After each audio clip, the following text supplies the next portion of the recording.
Hello my dear friends, welcome to my YouTube channel. आज के इस क्लास में हम डिस्कस करेंगे स्पॉट द एरर के कुछ इंपॉर्टेंट क्वेश्चंस को, जिसके थ्रू हम पता करेंगे कुछ इंपॉर्टेंट ग्रामेटिकल पॉइंट जो आपको हेल्पफुल होंगे स्पॉटिंग एरर्स के क्वेश्चन अगर आपके एग्जाम में आए तो उनको सॉल्व करने के लिए। क्लास बहुत छोटी है, आप क्लास को एंड तक देखना, और अगर आपको अच्छी लगे, समझ में आए तो वीडियो को लाइक करना, शेयर करना, चैनल को सब्सक्राइब करना और कमेंट करना अगर आपको और भी क्लासेज ऐसी चाहिए तो। विदाउट वेस्टिंग टाइम फटाफट से अपनी क्लास को स्टार्ट करते हैं। सो माय डियर फ्रेंड, जो स्पॉट द एरर का सबसे पहला जो क्वेश्चन है वो है आपका, in spite of doctors stern warning Latika continue taking sugars in her milk. ये पूरी स्टेटमेंट है, अब आपको बताना है इसके किस पार्ट में एरर है। ठीक है, तो सबसे पहले स्टेटमेंट देखते हैं। इन स्पाइट का मतलब होता है के बावजूद, डॉक्टर के।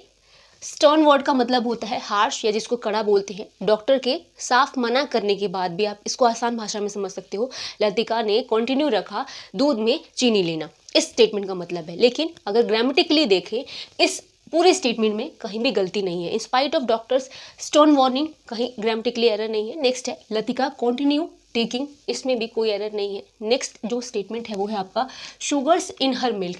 यहाँ पर ध्यान देना, यहाँ पर दिया है शुगर्स, एंड शुगर जो होता है वो अनकाउंटेबल नाउन है। ठीक है, तो वहाँ पर हम सिंगुलर ही यूज़ करते हैं, एस या ई एस नहीं यूज़ करते। सो यहाँ पर एरर है, यहाँ पर सिर्फ शुगर होगा। तो ये पार्ट जो है आप हमेशा याद रखना, कभी शुगर आ जाए, ये अनकाउंटेबल नाउन होता है, इसमें एस या एस नहीं लगेगा, सिंपल आप शुगर लिखेंगे। यहाँ पर जो स्टेटमेंट करेक्ट होगी वो होगी, in spite of doctor stern warning Latika continue taking sugar in her milk. ठीक है, तो यहाँ पर एक कॉन्सेप्ट थे अनकाउंटेबल नाउन का, जिसके अंदर सिंगुलर वर्ब हम यूज़ करते हैं या फिर सिंगुलर ही हम यहाँ पर यूज़ करते हैं। नेक्स्ट है आपका, on Sundays I prefer reading than going out visiting my friends. इस पूरी स्टेटमेंट को अगर हम समझें तो वो बोल रहा है कि संडे के दिन मैं जो हूँ रीडिंग को मतलब प्रेफर करता हूँ, ना कि अपने दोस्तों के साथ बाहर घूमने में। ठीक है, तो यहाँ पर जो एक सेंटेंस में ऑन संडेज दिया है, यहाँ पर कोई भी एरर नहीं है। आई प्रेफर रीडिंग दिया है, कोई नहीं है। लेकिन यहाँ पर एक की वर्ड दिया है जो है प्रेफर। प्रेफर के बाद में कभी देन नहीं लगता, प्रेफर के बाद में टू लगाते हैं। ठीक है, आई प्रेफर टू, कभी भी ऐसी स्टेटमेंट हो, प्रेफर के बाद देन या फिर कोई और भी कुछ नहीं लगता, प्रेफर के बाद हमेशा टू लगता है। तो ये जो थर्ड स्टेटमेंट है यहाँ पर एरर है, I prefer reading to going out visiting my friends, correct हो जाएगा। ठीक है, तो थर्ड स्टेटमेंट है, Rohit is 2 year junior than Mukesh in the office. वो बोल रहा है कि जो रोहित है वो 2 साल जूनियर है, किससे, मुकेश से, ऑफिस के अंदर। तो यहाँ पर भी एक की वर्ड दे रखा है जो है जूनियर। जूनियर के बाद भी देन नहीं आता, जूनियर के बाद भी टू आता है। कुछ ऐसे वर्ड है जैसे junior to, senior to, prefer to, ये सारे जो वर्ड हैं जूनियर, सीनियर, प्रेफर, इन सब के बाद में हम टू लगाते हैं, ना कि देन प्रेपोजिशन लगाते हैं।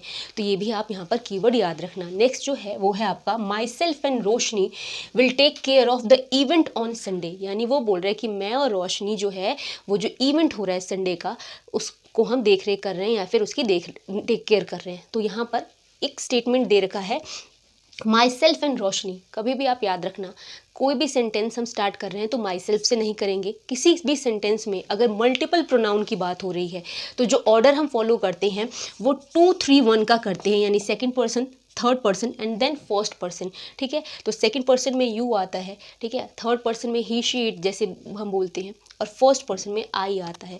तो यहाँ पर हम करेंगे Roshni and I correct will take care of the event on Sunday. तो सबसे पहला कॉन्सेप्ट है कि माई सेल्फ से हम सेंटेंस स्टार्ट नहीं करेंगे। दूसरा कॉन्सेप्ट है, अगर मल्टीपल प्रोनाउन आ रहे हैं तो ऑर्डर हम कौन सा फॉलो करेंगे, पहले आएगा सेकंड पर्सन सेंटेंस में आए हुए जो क्रम है, फिर third person and then first person. तो 2, 3, 1 के ऑर्डर से हो जाएगा, Roshni and I will take care of the event on Sundays. ठीक है, अब देखो आगे की statements. So my dear friend, जो नेक्स्ट स्टेटमेंट है वो है आपकी, if it would rain they will not come and no error. कौन सा आप यहाँ पे सिलेक्ट करेंगे, वो बोल रहा है कि अगर बारिश हुई तो वो नहीं आएगा। ठीक है, तो यहाँ पर जो इस सेंटेंस है एक टाइप का कंडीशनल सेंटेंस है, क्योंकि इफ़ से स्टार्ट हो रहा है। इफ़ मतलब यदि है, यदि बारिश हुई तो वो नहीं आएगा। तो आप याद रखना, जब कंडीशनल क्लॉज होते हैं तो विल या वुड नहीं आते। यहाँ पर जो ये दे रखा है ना, इफ़ इट वुड, यहाँ पर ये नहीं होगा। If it rain they will not come, correct हो जाएगा। यानी कंडीशनल क्लॉज में इफ़ अगर पहले से दे रखा है तो विल और वुड का हम यूज़ वहाँ पर नहीं करेंगे। ये एक इंपॉर्टेंट कॉन्सेप्ट है, आप याद रखना। तो इसका मतलब होगा अगर बारिश हुई तो वो नहीं आएंगे। ठीक है, तो यहाँ पर वुड या विल नहीं आएगा। नेक्स्ट है स्टेटमेंट आपका, Ritika decided to get up early to wear a nice dress and visit her aunt. Ritika ने डिसाइड करा कि वो सुबह जल्दी उठेगी, अपना जो भी ड्रेस व्रेस है अच्छे से पहनेगी और अपने आंट के घर जाएगी, यानी अपनी आंटी के घर जाएगी। तो पूरे स्टेटमेंट में कहीं भी ग्रामेटिकल एरर नहीं है, इसीलिए इसमें नो एरर होगा। ये ज़रूरी नहीं कि जो स्टेटमेंट आए वो एरर वाली ही आए, कई स्टेटमेंट्स ऐसी आती है जो नो एरर होती है, ठीक है, तो आप वो भी ध्यान देना। नेक्स्ट है the two man were quarrelling with one another claiming the same watch as their own. दो लोग आपस में लड़ रहे हैं एक घड़ी के लिए और दोनों कह रहे हैं कि वो मेरी है। इस स्टेटमेंट में आप क्या ग्रामेटिकली एरर मतलब फाइंड आउट करेंगे। तो यहाँ पर दो लोगों की बात हो रही है, आपस में लड़ रहे हैं, तो यहाँ पर वन अनदर नहीं होगा, ईच अदर होगा। One another is used for more than two people and each other is used for two people, ठीक है। तो यहाँ पर क्या होगा, ईच अदर होगा। इसका करेक्ट हो जाएगा the two man were quarrelling with each other claiming the same watch as their own, ठीक है। यहाँ पर आप ध्यान देना, अगर दो लोगों से ज़्यादा की बात है तो वन अनदर लिखना, दो लोगों के बीच की बात है तो ईच अदर लिखेंगे। नेक्स्ट है आपका my sister in laws who lives in Kolkata have come to stay with us. वो कह रही है कि मेरी सिस्टर इन लॉ जो कोलकाता में रहती है वो आ रही है हमारे साथ कुछ दिन रहने के लिए। तो यहाँ पर सिस्टर इन लॉज नहीं होगा, सिर्फ आप सिस्टर इन लॉ लिखोगे, ठीक है। तो ये भी एक आप ध्यान रखना। नेक्स्ट स्टेटमेंट्स देखो। सो नेक्स्ट स्टेटमेंट है hardly had I reach the exhibition where I learn about the major robbery, ठीक है। कभी भी आप याद रखना, हार्डली आ जाए या स्कार्सली आ जाए, हमेशा उसके बाद में क्या आता है, व्हेन आता है, ठीक है। तो यहाँ पर दे रखा है hardly had I reach the exhibition, where ना होके यहाँ पर होगा व्हेन। वो कह रहा है एग्जीबिशन होता है जैसे होता है ना कि मेला टाइप का, वो जाता है वहाँ पर, तो वहाँ पर उसको जाके पता चलता है जो बड़ी लूटपाट होती है उसके बारे में। तो हार्डली या फिर स्कार्सली के बाद में व्हेन आता है, ना कि वेयर आता है। ये एक इंपॉर्टेंट कॉन्सेप्ट है, आप हमेशा याद रखना। हार्डली है तो यहाँ पर व्हेन होगा। नेक्स्ट है no sooner did the sunrise when we resume the journey after having a hasty breakfast. No sooner के बाद में देन आता है, यहाँ पर दे रखा है व्हेन, तो यहाँ पर ये हो जाएगा grammatically incorrect. No sooner did the sunrise then we resume the journey after having a breakfast, ठीक है, ये करेक्ट हो जाएगा। नेक्स्ट स्टेटमेंट है he was able to put pen of paper only much later, या नो एरर क्या होगा, वो यहाँ पर बोल रहा है he was able to put pen of paper only, ये ग्रामेटिकली करेक्ट है। पेन ऑन पेपर होगा, pen on paper is a phrasal verb जिसका मतलब होता है टू राइट, ठीक है। तो यहाँ पर पेन ऑफ पेपर नहीं होगा, पेन ऑन पेपर होगा जिसका मतलब होता है टू राइट। वो जो है he was able to put on paper much later, यहाँ पर करेक्ट हो जाएगा। थर्ड आप नेक्स्ट है आपका if you had told me earlier I will help you, no error. तो यहाँ पर वो बोल रहा है कि अगर आपने पहले बताया होता तो मैं आपकी हेल्प करता, ठीक है। तो यहाँ पर जो सेंटेंस है हैड दे रखा है, यानी पास्ट में है, कंडीशनल तो है ही, यहाँ पर जो है पास्ट का है हैड, तो यहाँ पर भी विल जो होगा पास्ट में ही होगा, यानी यहाँ पर वुड होगा। वो बोल रहा है कि अगर तुमने मुझे पहले बताया होता तो मैं तुम्हारी मदद करता। विल का अगर सेंस हम करेंगे तो मदद करूँगा से होगा। पूरी सेंटेंस जो फर्स्ट पार्ट का है अगर पास्ट में है तो आगे वाले में भी आप पास्ट का ही यूज़ करोगे, ये भी एक कॉन्सेप्ट है, ठीक है। आगे की स्टेटमेंट्स देखो। So the next statement is not only did they offer him good salary but provided him with a beautiful bungalow. वो बोल रहा है कि सिर्फ उसको एक सैलरी नहीं दे रहे बल्कि उसके अलावा उसको एक बहुत सुंदर सा बंगलो भी दिया जा रहा है। तो यहाँ पर कौन सा ग्रामेटिकली एरर होगा, तो यहाँ पर दिया है नॉट ओनली, नॉट ओनली के बाद हमेशा बट ऑल्सो लगता है, यहाँ पर जो सिर्फ बट दे रखा है तो ये एरर है। इसके साथ में बट ऑल्सो होगा कंप्लीट में, नॉट ओनली कभी भी आया उसके बाद में बट ऑल्सो लगता है, आप ये ध्यान रखना। वो बोल रहे हैं कि सिर्फ उसको एक अच्छी सैलरी ना दे के एक अच्छा सा बंगलो भी प्रोवाइड किया जा रहा है, इसमें इस स्टेटमेंट का मतलब है। नेक्स्ट है आपका he did not go to the temple on foot he went there by the car, या फिर नो एरर क्या होगा।